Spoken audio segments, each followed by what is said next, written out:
तो हजरात है दोस्तों, आप सभी का मतलब वेलकम, आप सभी का नमस्ते। इस वीडियो में हम लोग बात करने वाले हैं बीकॉम यानी कि बैचलर ऑफ कॉमर्स सेमेस्टर 3 का आप लोग पेपर बोल सकते हैं कि कोर पेपर से है, ठीक है, कोर पेपर 6। और पेपर का नाम रहेगा आपका, क्या नाम है जी, लॉ एंड, ये क्या है जी, प्रैक्ट। तो पूरा नाम है कि आईटी मतलब कि income tax law and practice, ठीक है, income tax law and practice. अब आइए देखते हैं ये income tax law and practice B Com semester 3 में आपको किस टाइप का क्वेश्चन पूछा जाता है। चाहे आप भारत के किसी भी यूनिवर्सिटी से हों, अगर आपका सब्जेक्ट इनकम टैक्स लॉ है तो आपका इसी टाइप का प्रश्न बनेगा, ठीक है। अब आइए देख लेते हैं प्रश्न एक नज़र। तो 2017 से 20 के सेशन में पूछा गया पेपर है। फुल मार्क्स आपका 100 होता है, जिसमें से 80 मार्क्स पेपर की है एंड 20 मार्क्स आपको कॉलेज की तरफ से दिया जाता है, जो कि आपका अटेंडेंस एंड आपका कैरेक्टर देखा जाता है। तो मास्टर से अगर आपकी अच्छी खासी बनती है तो अच्छे मार्क्स मिल जाएंगे, 20 में 20 मिल सकता है, 18 मिल सकता है। एंड इस पेपर को क्वालिफाई करने के लिए आपको मतलब कि 80 में क्वालिफाइंग मार्क्स है आपका 32, समय 3 घंटे। अब आइए देखते हैं। तो इस पेपर में कुल 8 क्वेश्चन है, 8 क्वेश्चन है एंड आंसर एनी 4 क्वेश्चन, जिसमें से प्रश्न एक आपका कंपलसरी रहेगा। प्रश्न का लैंग्वेज हिंदी एंड इंग्लिश दोनों भाषाओं में है। आप जिसमें कंफर्टेबल हैं, भारत के किसी भी राज्य से हैं, जिसमें कंफर्टेबल हैं दे सकते हैं आंसर। किन्हीं 4 प्रश्नों के उत्तर दें, जिसमें से प्रश्न संख्या 1 अनिवार्य है। अब आइए देखते हैं। प्रत्येक प्रश्न आपका 20 मार्क्स का है। तो पहला प्रश्न बोला गया है कि निम्नलिखित सभी प्रश्नों के उत्तर दें, जिसमें से आपको बताना है कि कौन सा सही है और कौन सा गलत है, यानी कि कौन सा ट्रू है और कौन सा फॉल्स है, ठीक है।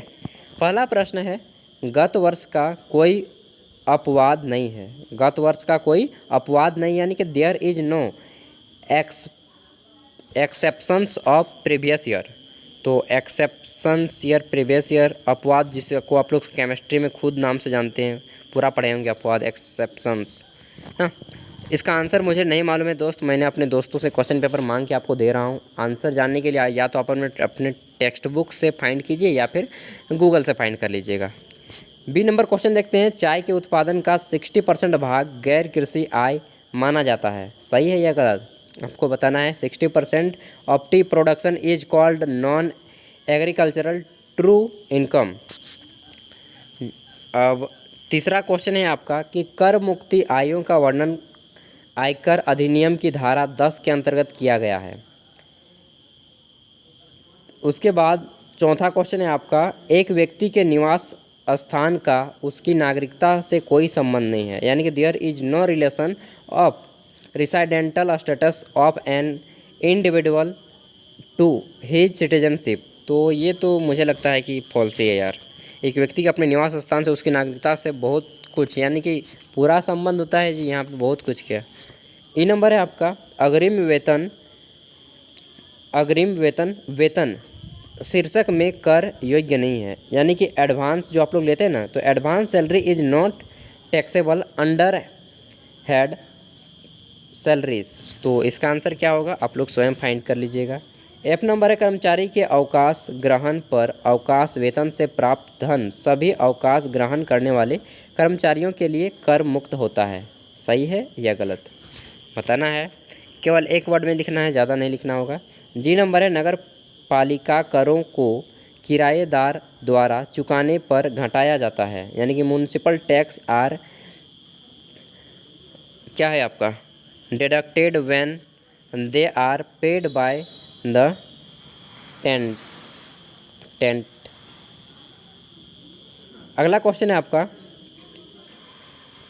एच नंबर, व्यापार के अंतर्गत क्रय विक्रय शामिल है, यानी कि trade includes sales and purchase. तो बिल्कुल सही बात है, व्यापार में सेल भी किया जाता है और खरीद बिक्री दोनों किया जाता है। आई नंबर है, अन्य साधनों से आय का शीर्षक आय का 5वां शीर्षक है, तो ये सही है या गलत आप लोग फाइंड कर लीजिएगा। जे नंबर है, मानी गई आयों, एक मिनट, क्वेश्चन है आपका कि मानी गई आयों पर कर की दर 20% है, यानी कि rate of tax is 20% on demand incomes.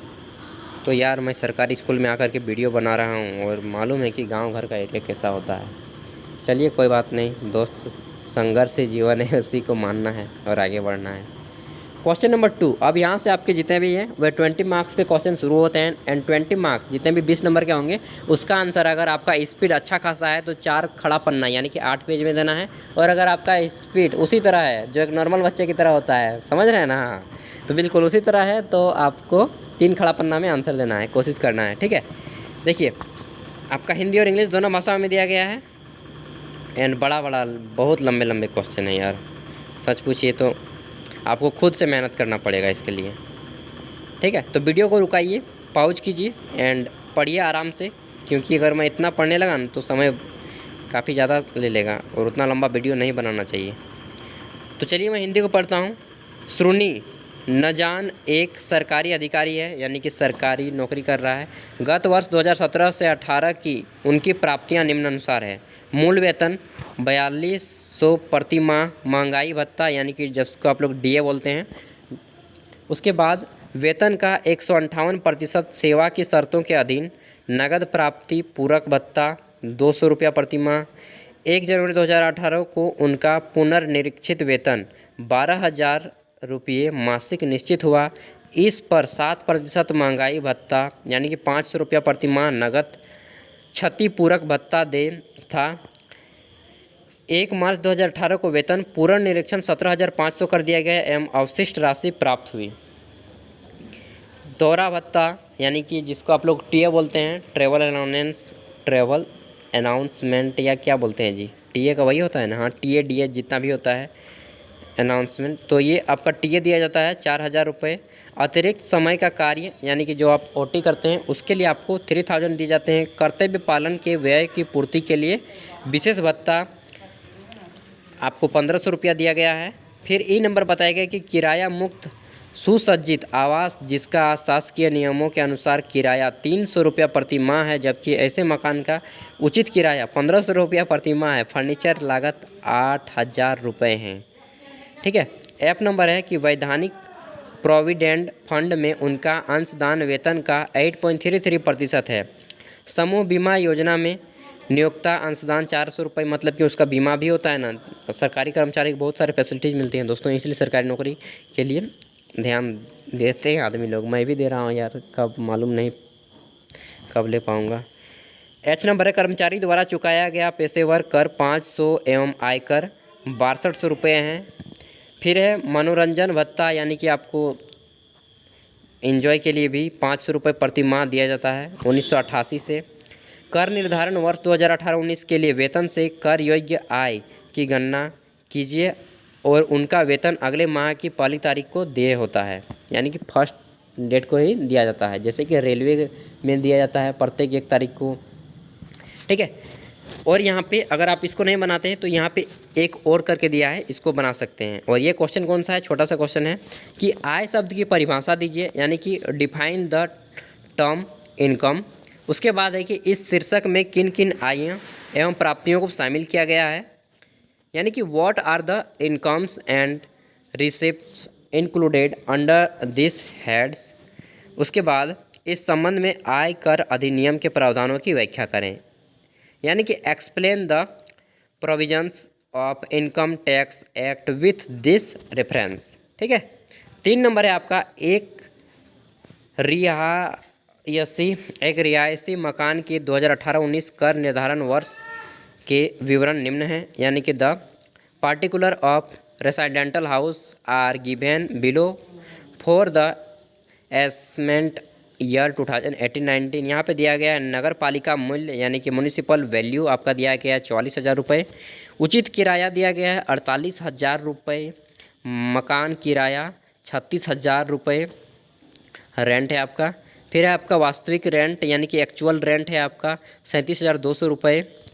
फिर है आपका चुकाया गया म्यूनिसिपल कर यानी कि म्यूनिसिपल टैक्स पेड किया गया है 8,800 रुपये। नेक्स्ट है आपका देय भूमि किराया यानी कि ग्राउंड रेंट पेबल है आपका 60 रुपये। निर्माण हेतु उधार ली गई राशि यानी कि इंटरेस्ट ऑन मनी। रॉबरी बोलते हैं ना, रॉबरी मतलब तो डाका होता है यार, बैंक रॉबरी।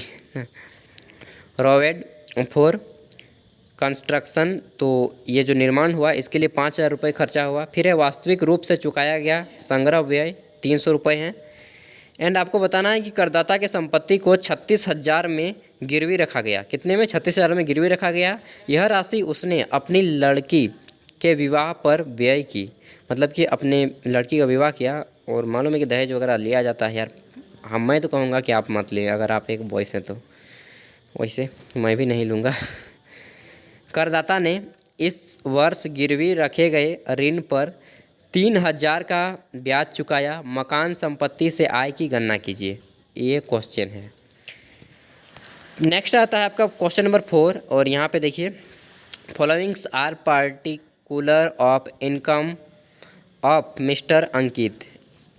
यानी कि क्वेश्चन लंबा चौड़ा है यार, काफ़ी लंबा चौड़ा, तो एक बार देख लीजिए यार आप लोग, स्टॉप कीजिए वीडियो को एंड देखिए, समझ में आएगा तभी आप लोग इसका आंसर सही सही दे पाएंगे। एंड मैथ है तो प्रैक्टिस करना ही पड़ेगा आपको। मिस्टर अंकित की आय का विवरण लिखित है।